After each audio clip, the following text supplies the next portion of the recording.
Namaste and greetings, Unity of Fredericksburg. So here we are, during the midst of, what's it called? Pandemic. And this afternoon we're going to engage in or begin to scratch the surface of what people commonly refer to as a courageous conversation, which I encourage you to continue to have even after this Sunday service. And if you want, feel free to reach out to me if there's comments, questions, concerns, because this is a conversation, it's a practice that we are all at this present moment being invited into having.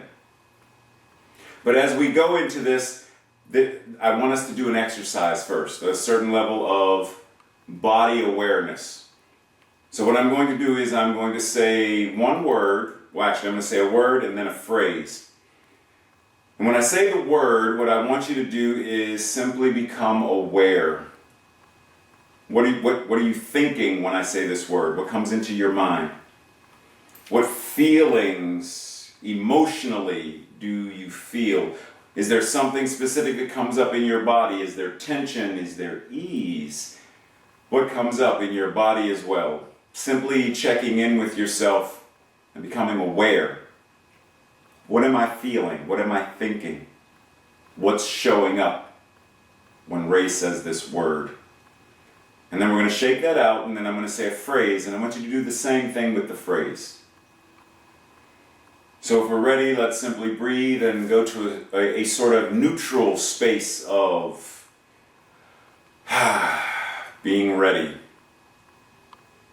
And so when I say COVID-19, what comes to mind? What do you feel emotionally? What do you feel in your body? Simply being aware of it. Because there are a lot of things that could come up. Simply check in. What do I feel? And now let's shake that out. Let it go. And prepare the space for the exact same experience when I say Black Lives Matter. What comes to mind? What emotions come to the surface? What physical sensations do I notice? Simply being aware, no judgment, just be aware. And we breathe and we shake that out and let it go. So if we were having a moment to check in, what might you respond with as what came up? What did you feel? What did you think? Was there a feeling of fear or confusion? What about anger? I mean, there are so many things that potentially could be thought about, felt about. Did we clench our jaw, ball up our fist, tighten our neck and our back? There are many physical sensations that we could have felt as well. And so the reason this is important is because the famed author James Baldwin said, "Not everything that is faced can be changed, but nothing can be changed until it is faced." And so our invitation here is to get into a position of being able to face whatever it is that shows up in our life experience, whether directly or peripherally. What is showing up?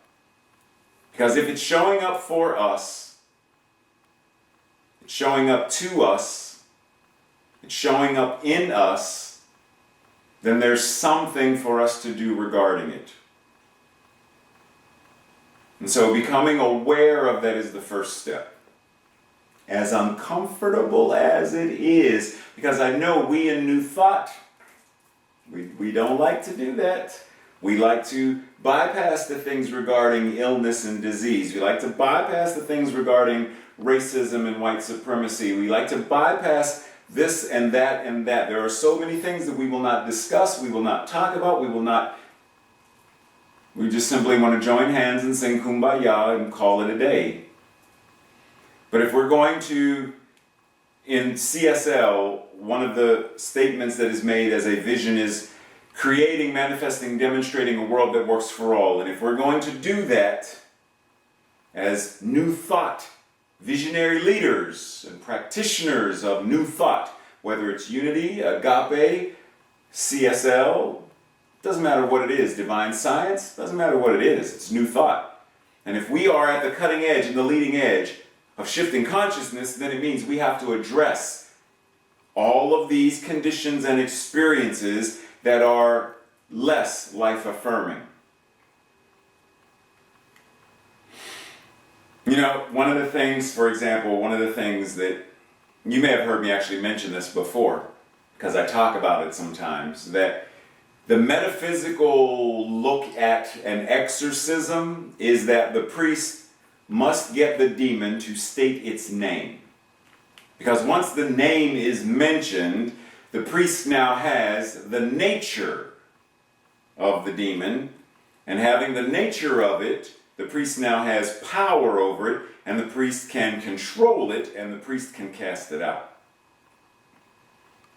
So if we can't name the thing, fear, anger, hostility, indifference, apathy, we can't name it racism, sexism, homophobia, xenophobia, transphobia, othering.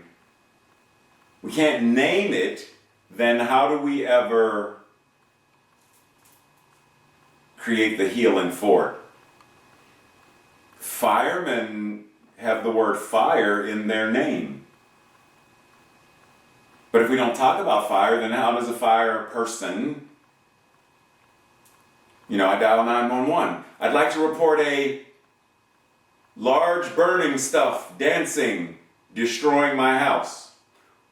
Thank you for the call. We will send the people who take care of such large orange things to extinguish them. If you don't talk about the fire, you talk around the fire. I mean, if you went to your dentist and your dentist talked around the cavity, never mentioned it, I don't want to manifest or create more cavities, so I'm not going to mention the cavity, I'm not going to say that word, because I don't want to create more of them.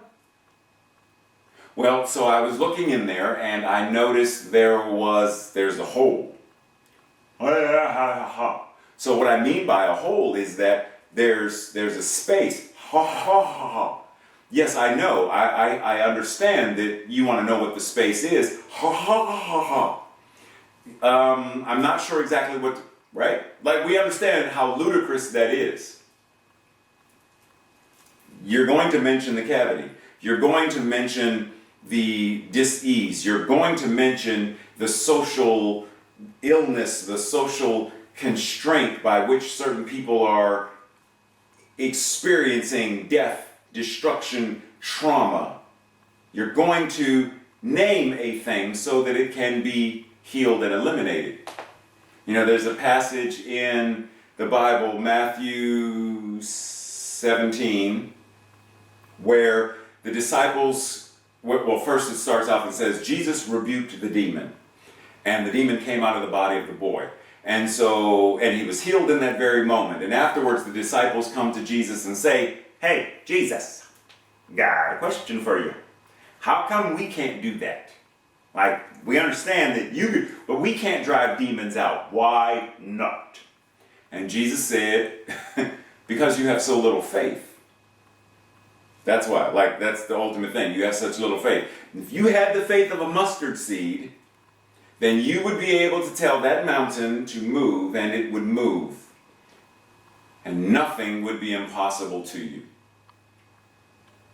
So the mountain of racism, the mountain of pandemic, the mountain of, if there was enough faith the size of a mustard seed, then that mountain would be moved and nothing would be impossible to us. And so if nothing is impossible to us, then all things are possible for us.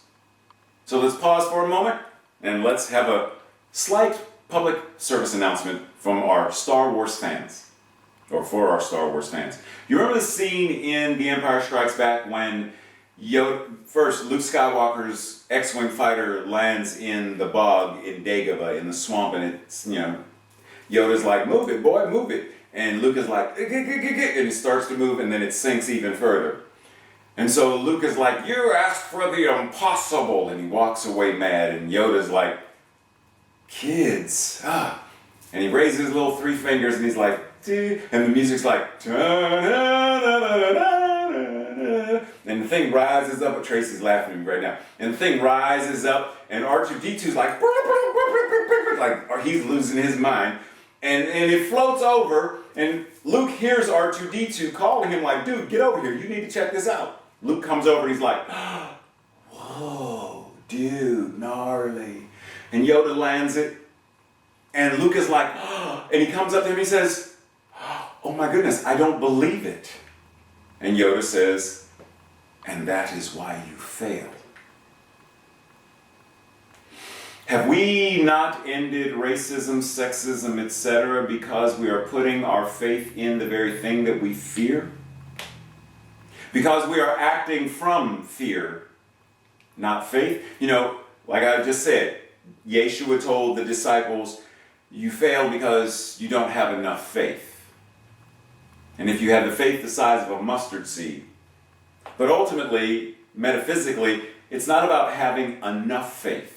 Because if we're going to acknowledge that God is all there is, there's only one power and one presence, God, the good omnipotent, and it is living, moving, and being exactly what we are. We are individualized expressions of the one, or as Ernest Holmes said, God in me, as me, is me, then what I am is God. And so if what I am is God, then it's not about me having faith. It's about me being faith. It's about me knowing that all I need is to access one tiny portion of the truth of who and what I am, and nothing is impossible to me. So when we're referencing COVID-19 and we're referencing Black Lives Matter, then we have to come to this place and ask, once again, what is it that comes up for me? What rises up in my mind, in my body, in my emotions? If I'm not aware of it, or I'm very quick to, bypass it, I'm quick to deny it because I don't want to talk about it. I don't want to create more of it. I don't want to. And so I avoid the conversation. I avoid addressing the healing that is being called for. How does it ever change? The doctor that ignores the patient, the therapist that ignores the patient, the fireman that ignores the fire, the ambulance driver that ignores the call. How do you elevate? So let's understand at a very, very, very deep level that we're not talking about having faith, we're talking about being faith. We're not talking about getting healing, we're talking about being healing. We're not talking about getting spirit, getting more spiritual, getting enlightenment, we're not even talking about becoming enlightened or becoming more spiritual. We're talking about being what it already is. When the Buddha, in the story of what happened with Siddhartha Gautama becoming the Buddha, becoming awakened, the story is that in his awakening, all were awakened. That means right here and right now, you're a Buddha. You are an awakened one. But see, what do we do with that awakening? When we, early in the morning and we wake up, do we hit the snooze bar and attempt to roll back over? Or do we get up and do what one who is awakened is called to do? Because that's a choice. We're at choice point. If what we are as spiritual beings We have the ability to make the impossible possible, to move the mountain no matter what it is, to move it from one place to another at any moment, at any time. Nothing is impossible to you. Therefore, everything is possible for you. And we breathe it in, recognizing that from the very essence of all that we are is God, His source, its spirit. It's the universe living, moving, and having its beingness in, through, and as us right now. So whatever it was that came up for us, if it's related to fear, if it's related to anxiety, if it's related to angst, then we are heal, physician, heal thyself. Find the place within ourselves that is being called for healing. Find the place within ourselves where the mental equivalent is being asked to rise up, to be elevated, to be upgraded. Because if our mental equivalent is low and it's about othering, those Republicans are ... Well, those Democrats are ... Well, between them and the independents ... Othering. There's only one power, one presence. God the good, omnipotent. God the good as that which is omnipotence itself, showing up in, through, and as everyone, all the time. There is nowhere that is absent of God. So that means right now, every person who is experiencing COVID-19, that which God is right there where they are. Not just with them, not just in them, but at the very beingness of what they are, who they are, all that they are, is the infinite, is love made flesh. That every person of color who is experiencing racism, they too must be the divine magnificence of creation itself, living, moving, and having its beingness as them. So the question is, are we doing what we need to do as effective stewards of this power that Yeshua spoke of, this being faith? Are we effective stewards of our mental equivalents so that we are building bridges, not boundaries, borders, and walls, so that we are connecting, collaborating, communicating, and developing synergy between us and all others? Or are we okay with space and separation? So many of us are accustomed to wearing a mask in our regular everyday lives, and I'm not talking about COVID masks. I'm talking about 2 years ago, we wore the masks of, I don't ever let anyone know what's really going on. I don't share. I have a mask. I smile, though I want to frown or cry. But I smile. We wear masks. We don't let people in. So, of course, we manifest some experience that mirrors the mental equivalent that we as a planet have been holding. As a planet, we've been pushing people away. So is it no wonder that now there's the thing that says you have to be 6 feet apart? We've been hiding our true selves from, so is it no wonder that now externally we wear masks to hide ourselves from? Is it no wonder that we have manifested the very invitation to shift and change in consciousness what needs to shift and change? Regarding COVID-19 and Black Lives Matter and their response to racism and white supremacy. The invitation is for us to now walk the walk, to do what we are being called to do. Emma Curtis Hopkins said, there is no sin, sickness, or death. So what does that mean, though? Because that person just died from COVID-19. No, they did not die, because that which God is cannot die. Their body may have been released, but their essence, their spirit, their soul, that which is the truth of their being, God, cannot die. But see, when we get caught up in, and I'm not saying, stop going to funerals and stuff. My mother just made her transition on Father's Day of this year, so I understand, and I am still going through the grieving process. I understand. But there is also that part of me that knows that my mother cannot die, because that which God is cannot die. And if God cannot die, then I grieve, her earthly presence no longer being here, but I celebrate and understand and am blessed by the fact that life after life after life after life is always life living itself. And so she continues forever, as do we all. So when we raise our mental equivalent to acknowledge what Emma Curtis Hopkins said, God is my good and my good is my God, and there is no sin, sickness, or death, then how are we called to show up? What is our invitation to now be in the world? How do we engage in courageous conversations with family members and friends and other people in our beloved spiritual community? How do we educate ourselves on both of these things? Do we understand that Black Lives Matter is the response to white supremacy and racism? That if we did not live in a culture and society where systemic racism was the norm, that there would be no reason for people to have ever formed a Black Lives Matter movement? In the same way that there would be no need for Dr. Fauci and other medical professionals to come together to work on a cure, a vaccine, or whatever for COVID-19 if there was no COVID-19?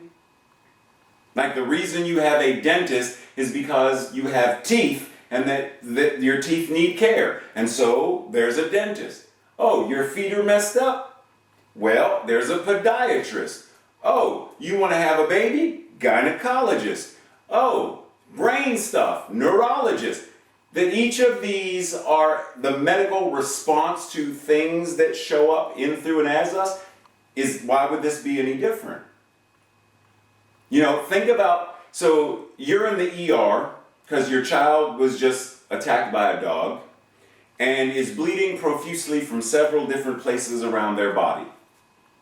And you're calling out to the doctors, help my child, help my child, help my child. And the doctor's like, And you find out that the doctor is out here with another child because the parents are paranoid. Child is fine. But the parents are like, oh my goodness, the child is like, oh man, my parents are like, they're hyper, and dude, calm down. But the doctor's with the child, and so when you say, hold up, my child's bleeding, all my patients matter. But they're not bleeding. My child's bleeding right now. All my patients matter. I'm taking care of this one right now. How would you as a parent feel? Well, let's think about it. Right now, there are people of my shade, one way, shape, or form, a little lighter, a little darker, somewhere in there, that as a culture, right now, there is hemorrhaging. And that right now, there is a call for healing. There is a call for wholeness and wellness. And that there are many within New Thought. All my patients matter. All lives matter. Yes. But when that one is hemorrhaging, is that the response you actually want to give? Is that the most loving way as a practitioner of New Thought, as a practitioner who knows that the divine is all there is, who knows that God and love and power and presence is all there is that the response you really want to give? Inaction. Because the inaction is letting that child in the ER bleed out. Inaction is letting each of these people bleed out right now. So, here we are though, here we are. So what does it mean to be responsible in New Thought? To be responsible as a metaphysician, to be accountable for this power that Yeshua said we have. And we have it because it's what we are. Right? Like, I don't have blackness. I am black. I don't have, hold on, let me check my pockets. I don't have gayness. Gay is what I am. Faith is what I am. Love is what I am. Power and spirit is what I am. And because it's what I am, it influences how I show up in the world. My being a black man, a cisgender black man, influences how I show up in the world. My being a cisgender gay black man affects how I show up in the world. My being a cisgender gay man who is a minister affects how I show up in the world. But I don't have any of them. It is what I am. And what is true for me is true for you as well. That what you are as faith, as love, as joy, as power, is what you are. How are you using that power accountably? How are you being an effective steward of this ability to move mountains? How are you being an effective Lord over your life? Effectively managing your thoughts and your words and your actions and your feelings. You know, many of us spend more time tending to our cars, tending to our bank accounts, than we do to our own lives or the lives of our loved ones. I'll take better care of my car than I will my own body. Take better care of the house than I will my own relationships. Why? Is it because we don't value ourselves? We're not taking full accountability and responsibility for who and what we are? Breathe. And let's look for a moment at the work of Dr. Bruce Lipton and other such physicians, scientists who talk about epigenetics. And what they have acknowledged is that if my great-great-grandfather abused my great-great-grandmother, then my cellular structure, the DNA of me, has that memory of the trauma and abuse. And that I may act from that trauma and abuse because it is in my DNA, the same DNA that made me a black man, the same DNA that made me gay, the same DNA that made me 5'10", the same DNA that did my hair, my afro, like the same DNA. Stop shaking your head, Tracy. The same DNA. Feels like an afro right now because it needs to be cut. The same DNA. Well, if we're going to acknowledge that this is possible, then let us also understand that there are centuries of trauma, abuse, genocide that people of color have been experiencing since being brought to the shores of the United States of America. The trauma of the Klan and lynchings and burnings and murder. If my great-great-grandfather and great-great-grandmother's interaction can affect my DNA, then what about my great-great-great-great-great-great-great-grands and how they experienced lynchings and massacres? Is that also imprinted in my DNA? Because if it is, I'm not saying that that's an excuse. I'm saying that if we are going to educate ourselves and take accountability and responsibility for who we are as new thought, metaphysical beings, visionary leaders, here on the cutting edge, on the leading edge of consciousness, then does it not benefit us to understand how we are showing up to heal any dis-ease, discord that is showing up in the world, in anybody's life? That I, as a cisgender black man, male, privilege is mine. And that if I am not consciously aware and take full accountability and responsibility for the privilege that I have as a male in this society, then it is easy for me to discount, disregard, disrespect, be apathetic, or just lackadaisical about how a patriarchal society affects women, and how white supremacy in that society affects women of color, and in a heteronormative culture, how it affects trans women of color, if I don't take full accountability for the privilege that I have. In the same way that as a hearing man, if I'm not aware of how my hearing status can hurt, injure, traumatize any of my deaf friends or the deaf community, then I am part of the problem. I'm part of the very issue that is creating more of the issue. So it's when I understand what wholeness and wellness is that I am then able to be accountable and step into a state of being anti-racist. And I understand we don't like the word. I understand that there's stuff around the word. I understand that we don't want to talk about what we're against, that we're talking about what we're for, but we don't have that problem when we talk about anti-stick frying pans. Like, we don't have a problem when we talk about fire-resistant curtains. So if we're okay with talking about fire-resistant curtains and anti-stick Teflon frying pans, then why can we not also talk about anti-racist ideologies and practices and policies? Yes, I understand that there is, on the other side of, but right here and right now, it is our time to educate ourselves and move forward into what is ours to do. There's a path before us and tools that are available to us to move the mountain and make it be gone, and that nothing is impossible for us to do if we choose to make use of them.